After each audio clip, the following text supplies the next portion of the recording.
அம்மா எனக்கு special class இருக்கு, மதியம் நான் சாப்பிட கரெக்டாக வந்துடும்மா, நான் போயிட்டு வரட்டா மா? பாய் மா. நில்லு நில்லு நில்லு நில்லு. எங்கே போகிற? வந்து எப்போதும் தலை சரியாக இருக்கா, நல்லா பவுடர் அடிச்சுக்கணும், பொட்டு வச்சுக்கணும் கேட்டு போவேன். நீ படிக்க போகிற? என்ன விஷயம்? அது என்ன கண்ணில் என்னது? அது என்னடி கண்ணில்? கண்ணில் கண்ணில் என்னது? கண்ணில் என்னது? ம், வெள்ளை மொழி, அதுக்கு மேலே கருப்பு மொழி இருக்கும். ஏம்மா? அதை கேட்கல, கண்ணு உள்ள என்ன போட்டிருக்க? இதுமா லைட்டாக கொஞ்சமாக மை விட்டமா, அவ்வளோதான், கொஞ்சமாக விட்டேன், அவ்வளோதான்.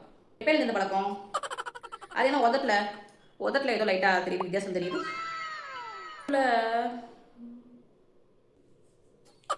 கொஞ்சமாக லிப்பாம் விட்டமா, அவ்வளோதான். ம், 10th படிக்கிற, 10th பப்ளிக் எழுத போகிறேன். மெயினில் என்ன இருக்கணும்? படிக்க போகிற சம்மந்தமாக இருக்கணும். எப்படி ட்ரெஸ் பண்ணிக்கிறது, எப்படி மை விட்டுக்குது, லிப்ஸ்டிக் கொடுக்குறதுன்னு இருக்கக்கூடாது. ஏன்னா புதுசாக ஆரம்பிச்சிருக்கேன். யார்கிட்ட கற்றுக்கிட்டதெல்லாம் நீ? யார்கிட்ட கற்றுக்கிட்ட? இது என்ன ஃப்ரீ ஹேரு?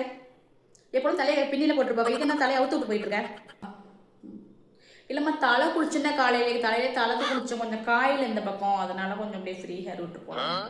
போயிட்டு வரதுக்குள்ள காஞ்சிடும் அப்படின்னு ஃப்ரீ ஹேர் விட்டேன். ஓ, காலைல 8 மணிக்கு குளிச்சது 9 வரைக்கும் காயிலையோ? 60 அடி கூந்தல பொண்ணுக்கு. ம், போ.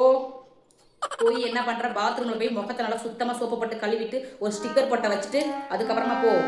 கழுவிட்டே போகிறான். தலையை பின்னி போட்டு போகணும். எப்படி பின்னி போட்டு போகணும்? வந்து அம்மாட்ட கிச்சனில் இருப்பேன், அதை காமிச்சிட்டு அதுக்கப்புறம் போகிறேன். ம், ஓகே.